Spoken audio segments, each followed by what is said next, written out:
Coucou tout le monde! Vous voulez apprendre à réaliser une broderie de A à Z? Justement, c'est ce qu'on va voir aujourd'hui. Nous allons voir comment réaliser une broderie de A à Z. Donc dans cette vidéo, on va voir comment dessiner un motif par rapport à un dessin. On va également voir ce qu'on a vu précédemment, comment faire un pois satin, comment faire un remplissage, et tout ça, ça formera notre broderie. J'ai un compte Tipeee qui vous permet d'accéder à tous mes fichiers broderie que je réalise au fur et à mesure. Donc vous aurez accès avec une légère contrepartie à tous mes fichiers actuels, mais aussi les fichiers futurs. Donc après il y a d'autres contreparties, hein. C'est vous qui choisissez. Vous le faites une fois et c'est pas du tout un abonnement. Vous faites une seule fois. Et vous avez accès à tous les nouveaux fichiers et même aux fichiers précédents. N'oubliez pas, je réalise des vidéos chaque semaine et si vous ne voulez pas en louper une seule, n'hésitez pas à vous abonner, vous serez notifié de chaque nouvelle vidéo. Je compte sur vous. Alors, on le fait cette broderie. A tout de suite après ça.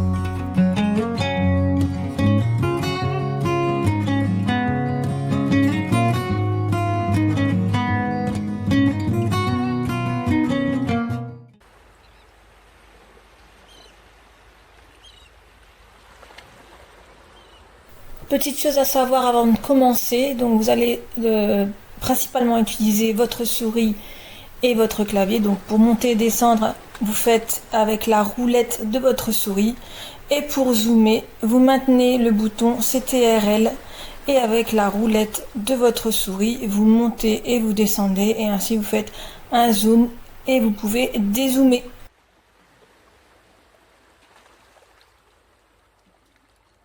On va travailler sur cette image pour la transformer en broderie. Donc comme vous pouvez voir, j'ai déjà travaillé sur l'image. Donc j'ai un peu caché tout ce que j'ai fait pour qu'on recommence tout à zéro. Donc ici, c'est le dessin de base. Donc on va s'aider de la précédente vidéo, vous savez, où je vous ai expliqué comment retracer un dessin avec ce petit outil là, la courbe de Bézier. Donc en fait, on va cliquer dessus et on va venir décalquer le dessin. Donc là, je vais faire les cheveux. Donc ensuite, on fait entrée. Pour les cheveux, je vais faire des points satin. Donc je vais transformer ce point. Donc d'abord, je vais arrondir en cliquant ici sur mes nœuds.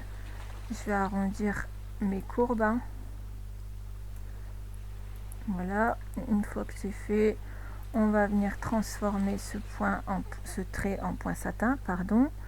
Donc on va sur extension InStitch satin et on va transformer le trait en point satin. Donc on a déjà vu ça lorsqu'on a fait l'appliquer.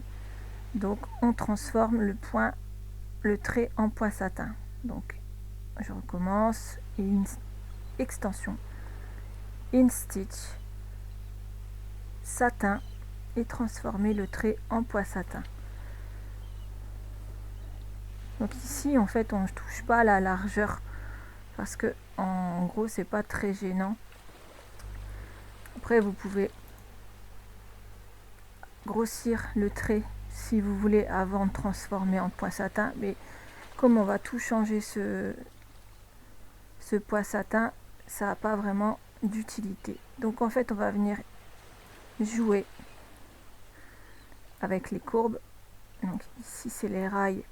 Donc en fait comme d'habitude les rails, il faut qu'ils traversent tout le dessin. Hop. Donc les traits comme ça c'est des rails et nous on va jouer sur les courbes. Donc on va venir d'abord agrandir les rails comme ceci. Hop, vous allez voir plus clair. Et ensuite on va bouger la courbe. Voilà.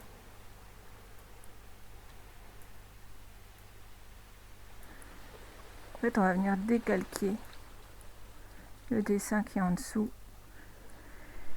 Et on va épouser la courbe, enfin les deux traits extérieurs avec le motif pour qu'il ressemble au maximum au motif. Donc on joue avec les petits nœuds. Donc voilà.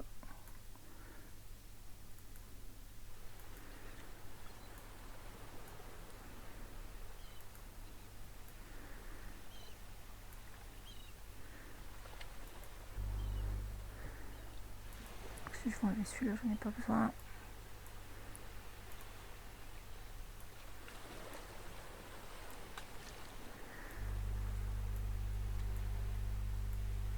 Celui-là aussi, j'en ai pas besoin.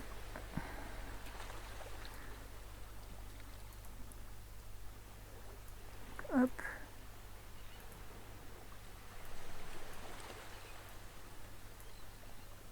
En fait, ça c'est pour donner un sens au rail. Voilà, on a fait notre premier cheveu. Donc on va faire cette technique pour tous les cheveux. Donc pour tout ça, on va faire la même technique. Donc moi je l'ai déjà fait, du coup je vais vous montrer ce que ça donne. Donc voilà, mes cheveux sont faits. Donc vous voyez, si vous voulez je cache l'image d'en dessous. Voilà ce que ça donne. Donc pour mes cheveux j'ai fait tous des points satin. Je vais faire la même chose avec l'élastique des cheveux, avec les yeux, la bouche, la tête, les bras, les jambes, les petites courbes en bas, pareil pour ce bras là, et le contour du corps, et pareil pour la tige. La fleur on va faire différemment. Donc moi comme je l'ai déjà fait, bon c'est le même principe que là-haut, hein. Vous tracez, vous dessinez votre trait avec le petit outil ici pour faire des courbes de Bézier. Vous faites votre trait, donc on va faire par exemple l'élastique, hop, vous faites votre trait, vous tapez en trait, vous pouvez venir grossir le trait ici dans fond et contour, style, et mettre plus gros, hein. Hop, voilà, comme ça vous avez moins à bouger, et ensuite vous faites extension, une stitch, pardon. Donc je recommence. Extension, une stitch, trait en satin.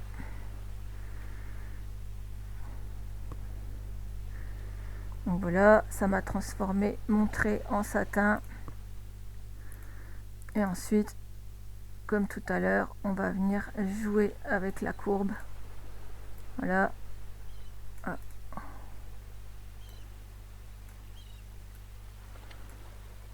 On va venir jouer comme ça avec la courbe pour épouser au mieux l'image qu'il y a juste en dessous. Donc si vous voyez que vous n'avez pas assez de nœuds, vous avez assez de points là, vous cliquez 2 fois sur la courbe et ça vous ajoute un point. Donc voilà, on fait pareil de l'autre côté. Hop, je rajoute. Et mon rail, je vais le laisser comme ça. Donc moi j'avais déjà fait, donc je vais vous montrer ce que ça donne.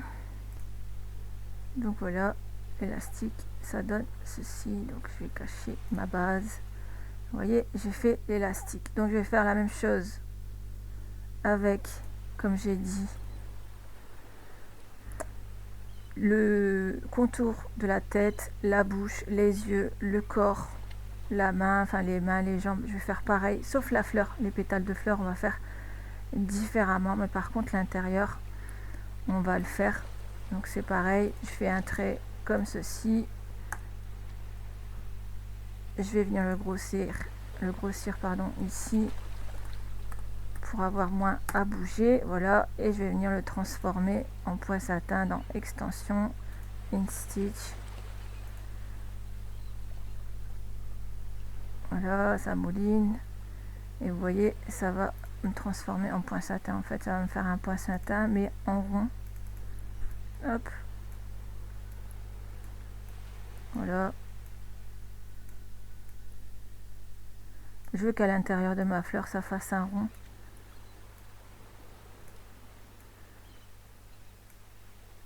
Hop. Voilà. Donc ma fleur est faite, à l'intérieur du moins. Donc pour les traits satin, je vais passer, je vais le faire rapidement et vous montrer ce que ça donne.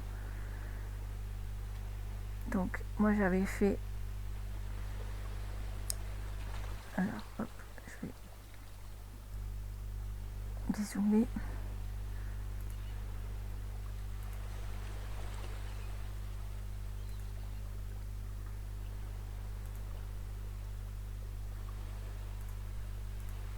Donc voilà, je suis en train de vous montrer ce que j'ai fait en poinsettia. Donc c'est la même technique que précédemment, donc je vous remontre pas. Donc en fait vous dessinez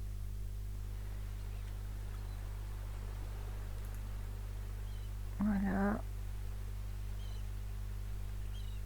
Donc je regarde donc le contour de la tête et le corps. Voilà. Donc tout ça on va faire en poinsettia. Après moi je vais rajouter ici le corps en remplissage complet. Donc le corps, hop, on dessine entièrement.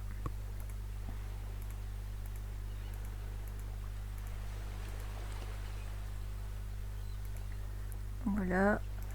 Ensuite on va venir courber tout ça correctement. Là je le mets au centre du poinsettia. Parce qu'ensuite le poinsettia va venir recouvrir en fait légèrement le remplissage qu'on va faire pour le corps. Hop. Bon, voilà, j'ai mis à peu près au milieu de tous mes poinsettias et du coup le corps je vais le remplir en je sais pas, en orange, en violet. Donc clic droit sur la couleur et on définit le corps comme fond en violet. Donc voilà, j'ai mon corps, donc je l'avais déjà fait, donc du coup je vous le montre. Et maintenant je vais venir paramétrer mes points. Ah oui, pour la fleur on va faire exactement la même chose que le corps. On va venir tracer une pétale. Oups. On va venir tracer une pétale, donc pour ça on prend la courbe de Bézier et on trace la pétale. Voilà. Et ensuite on redessine correctement la pétale. Voilà. Et je vais venir mettre cette pétale en saumon par exemple. Donc je définis comme fond en saumon. Donc je vais remodifier pour que ce soit plus clair. Ensuite je vais prendre cette pétale et je vais venir la copier plusieurs fois pour la coller tout autour. Donc je fais clic droit, copier. Attendez, hop. Bon. Copier. On fait à côté coller. Et en fait, on clique 2 fois dessus. Non. Hop. Donc vous avez vos flèches là. On clique. Voilà, dès que vous avez cette petite croix, on reclique une fois dessus. Et comme ça, en fait, on peut tourner. Vous voyez, la pétale pour la mettre dans le sens qu'on souhaite et ensuite on vient la glisser, voilà, comme ceci, tout autour de la fleur. Donc voilà, j'ai collé toutes mes pétales autour et je suis venue les mettre dans l'ordre ici.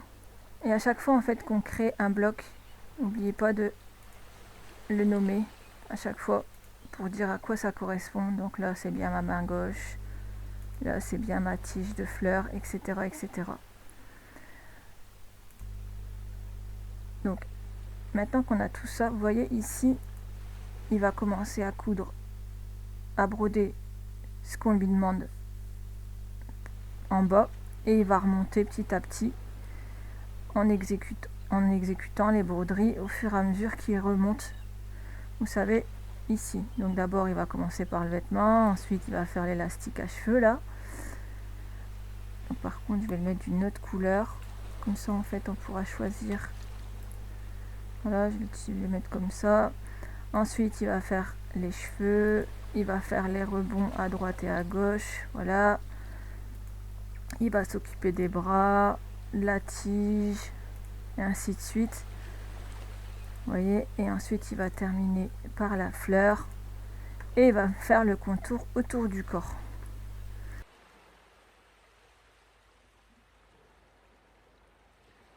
Maintenant, on va venir paramétrer ces points. Donc d'abord, on va commencer par le corps. Donc je vais faire extension. Donc c'est un simple remplissage, hein. Je vais faire extension, InStitch, paramètres. Donc en fait, le paramétrage, après, c'est vous qui décidez ce que vous voulez faire. Donc là, j'ai décidé de faire un remplissage. Donc je vais faire un remplissage. Si vous voulez faire un appliqué, ben, je vous renvoie à la vidéo de l'appliqué où il faudra, par exemple, rajouter plusieurs calques pour le corps pour faire un appliqué. Donc ici, j'ai pas sélectionné le corps que je voulais. J'ai sélectionné en fait le point satin autour du corps, mais c'est pas ça que je voulais. Donc on revient en arrière et on va sélectionner le vêtement. En fait, c'est le vêtement. Je l'ai renommé vêtement. Donc on retourne sur extension, InStitch, paramètres. Et ici, je l'ai paramétré avec un décalage à 4. Non, j'ai fait un méandre. Donc j'ai choisi du méandre, mais après vous pouvez faire un point droit, un point de remplissage normal avec un décalage à 4. Voilà, donc ça je laisse. Donc je vous laisse regarder la précédente vidéo, hein, sur le remplissage pour que vous puissiez choisir le remplissage que vous voulez faire. Donc ici par exemple je vais mettre 3. Voilà. Donc j'ai décidé de mettre un angle à 60 degrés, je trouve ça joli. Et je fais appliquer. Ensuite pour tous les points satin, donc c'est comme la vidéo de l'appliqué, on va venir paramétrer le point satin. Donc il faudra faire, voilà, donc moi j'ai paramétré comme ceci. Donc j'ai mis un espacement à 0,4, j'ai coupé mon fil, j'ai mis qu'un point d'arrêt à la fin et j'ai mis une sous-couche à 4 mm. Voilà, donc vous allez paramétrer chaque point satin, vous savez, tout ce qu'on a fait en point satin, vous venez le paramétrer. Pareil pour l'élastique, j'ai fait un point satin. Ah, par contre je me suis trompée, j'ai mis un fond alors que c'était pas du tout un fond. En fait on va juste mettre un contour parce que c'est un point satin, il n'y a pas de fond. Et pareil, on paramètre comme un point satin. Et la fleur, je vais vous montrer ce que ça donne. Donc j'ai fait un remplissage, donc extension, InStitch, paramètres.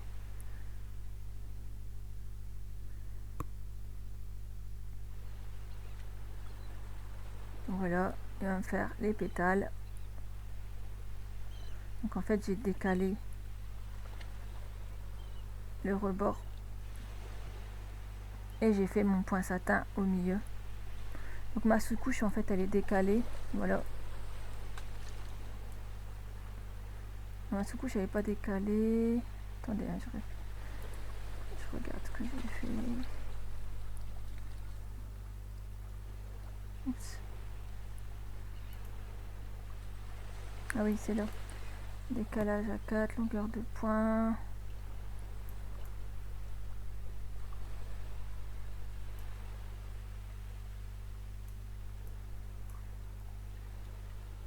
Voilà. En fait, j'ai mis une compensation. Ça évite que ça fasse des points sur les mêmes. Parce que comme là, j'ai mis une sous-couche. J'ai mis une petite compensation de 0,2 pour éviter qu'il me qu'il reperce le trou au même endroit pour la couche du dessous, et ça va faire un léger bombé au niveau des extérieurs de la fleur. Donc j'ai décidé de faire un remplissage comme ça, simple, avec une compensation au niveau d'étirement pour le tissu. Et je vous dis, ça fait un petit bombé. Donc voilà pour la fleur. Donc j'ai été assez vite pour cette vidéo, mais je vous dis, ça reprend la vidéo du point triple qu'on a fait précédemment. Ça reprend également la vidéo sur le remplissage, sur les différents remplissages. Et ensuite, je vous dis, si vous voulez faire un appliqué au niveau du corps, il faudra pour le corps réaliser 3 calques supplémentaires à la place de la partie vêtements, moi que j'ai fait ici. En fait, dans la partie vêtements, vous allez créer 3 calques pour créer l'appliqué.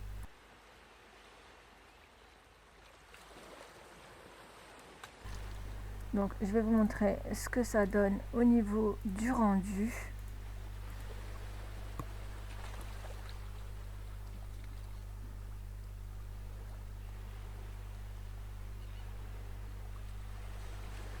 Donc hop, vous voyez, il me fait le remplissage du vêtement. Ensuite, il me fait tous les pois satins. Donc d'abord l'élastique et ensuite les cheveux, les rebonds, les mains, la tige, les jambes, le sourire, les yeux. En fait, il fait dans l'ordre qu'on lui a donné au niveau du tableau, vous savez, qu'il y avait sur la droite. Ensuite, il me fait la fleur et il me termine par le contour du corps. Pourquoi j'ai terminé par le contour du corps? Comme ça, en fait, il vient faire le point satin au-dessus de ce qu'il a commencé, par exemple pour les bras, ici pour les jambes, et ici à nouveau pour le bras. En fait, il vient finaliser le point. C'est pour ça que ça a de l'importance de mettre un ordre au niveau des points. Donc je vais sortir d'ici. Donc en fait, l'ordre, c'est ça. C'est ce qui est ici en premier, c'est ce qui va être brodé en premier, et ce qui est ici à la fin, c'est ce qui va être brodé à la fin. Donc c'est pour ça il faut bien choisir l'ordre d'exécution pour la machine. Après, si vous voulez déplacer par exemple les cheveux, vous voulez qu'il les fasse juste après les rebonds, c'est facile, vous cliquez sur le bloc et vous venez ici sur la petite flèche en haut, hop, et il repasse au-dessus du rebond et il va venir changer l'ordre.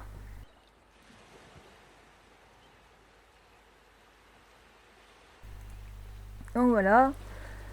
Ensuite, pour enregistrer, comme d'habitude, vous faites fichier, enregistrer sous, et vous venez enregistrer votre fichier en SVG. Donc vous voyez, j'ai fait un remplissage en méandre, j'ai fait aussi un remplissage donc avec un appliqué par rapport à ce motif. Après, si vous voulez les broderies que j'ai réalisées, je vous laisse le lien dans la description pour accéder à mon compte Tipeee. Avec une légère contrepartie, je vous donne accès à tous mes fichiers broderie actuels et futurs. Après, il y a plein d'autres contreparties.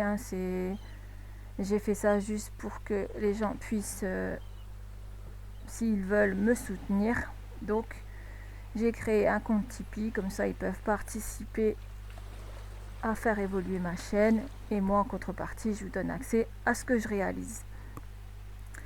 Donc voilà, ensuite vous enregistrez en format PES. Donc moi c'est une browser, donc je l'enregistre en PES, mais si vous c'est autre chose, vous choisissez l'extension du fichier de votre brodeuse, parce que voilà, vous voyez là il y a une brodeuse Faf, il y a une brodeuse Singer, enfin bref, il y a plusieurs formats.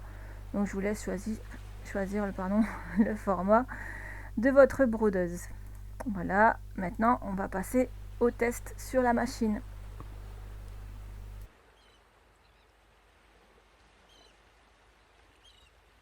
Donc voilà ce que ça donne au niveau de la brodeuse. Donc moi j'ai fait des variantes du fichier. Donc j'ai fait un garçon avec un petit nœud papillon j'ai changé également la fleur. J'ai fait le même motif mais sans le nœud papillon, donc là je l'ai fait en appliqué, donc vous voyez j'ai mis un petit tissu avec une petite plume, donc je l'ai fait en appliqué. Après j'ai réalisé également la petite fillette avec l'élastique, enfin bref j'ai fait plusieurs, en fait j'ai fait 3 motifs et sur ces 3 motifs je l'ai fait en appliqué, je l'ai fait en méandre et je l'ai fait aussi en remplissage simple. Donc vous avez 9 motifs pour le prix de 3 quoi. Enfin, il y en a 3 de base et j'ai fait des variantes à chaque fois avec les motifs. Donc si vous voulez ces motifs, ils sont disponibles dans mon compte Tipeee. Donc j'espère que cette vidéo vous a plu parce qu'elle est maintenant terminée. N'hésitez pas à poser vos questions en commentaire ou alors pourquoi pas m'envoyer vos fichiers, comme ça on peut travailler dessus. En fait, je peux faire un tuto de vos fichiers si vous le souhaitez. Alors, n'hésitez pas à me les envoyer. Je vous laisse mon adresse mail en barre de description. À bientôt pour un nouveau tutoriel.